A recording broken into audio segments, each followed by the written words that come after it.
Dorothy the dinosaur was planning a tea party for some friends.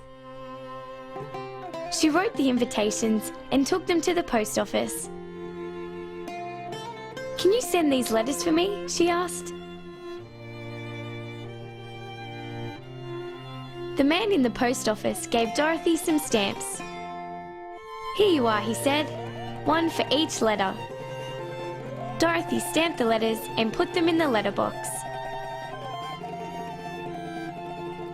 Next day, the post lady put the letters in her bag. "I've got quite a few letters to deliver today," she said as she set off on her rounds. The post lady's first stop was at Wags's kennel. "Are you home, Wags?" she called. "I've got a letter for you." Wags was excited. He didn't get many letters. "Thank you," he said, taking the letter and opening it. "It's an invitation from Dorothy the dinosaur," he laughed. "She's giving a tea party." The post lady smiled and went on her way. She arrived at the wharf where the good ship Feathersword was moored. Captain Feathersword was on deck. "There's a letter for you," called the post lady. "And there's one for Henry the octopus too." "Here I am," said Henry, popping up beside the ship. The post lady still had 3 letters to deliver. She looked at the envelopes and was wondering how to deliver them, when there was a fluttering of wings and 3 fairies landed beside her.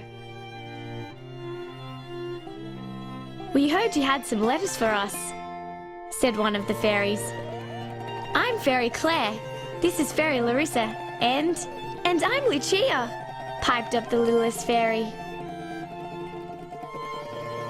The post lady smiled. "I'm glad you found me. I was wondering how to get to Fairyland. It's not on my usual route." Meanwhile, Dorothy was busy preparing for the party. She'd been up early to pick some roses and was arranging them in vases and baskets. She found her best rosy tablecloth and spread it on the table. "I'll need cups and saucers for rosy tea, jugs and glasses for rose petal juice, and plates for the party food. I'd better get busy in the kitchen," she said to herself. "Let's see, I've baked some fairy cakes and there are crumpets and rose petal jam. I'll make some sandwiches too. A big bowl of fruit would be nice, and maybe some pieces of cheese and some vegetable nibbles." Soon the table was covered with tasty food. There was a knock at the door. "Someone is early," thought Dorothy. It was Dominic and the Rosie Orchestra. "We thought we'd get here in time to set up," they smiled. "Do come in," laughed Dorothy. "A party isn't a party without music." She greeted the musicians who had brought a violin, a viola, a cello, and a bouzouki. "The table looks lovely, Dorothy," smiled Dominic. "And what beautiful roses!" Dorothy nodded. "I picked them this morning while the dew was still on them."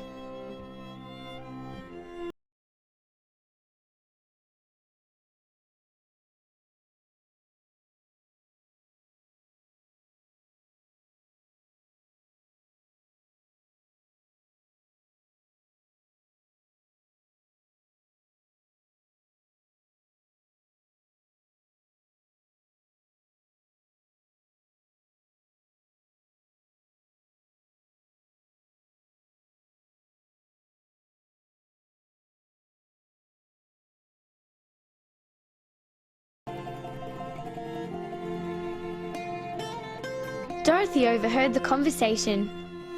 "Don't you recognize the post lady? She delivered all the party invitations, so I thought she should have one too." "I thought I'd met you before," laughed Wags, putting out a paw.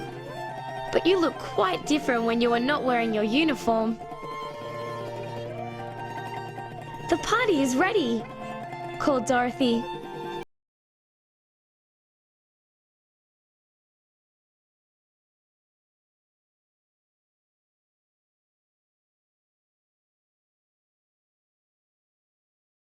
Captain Feathersword. Everyone raised a cup or a glass. This is the best tea party we've ever had.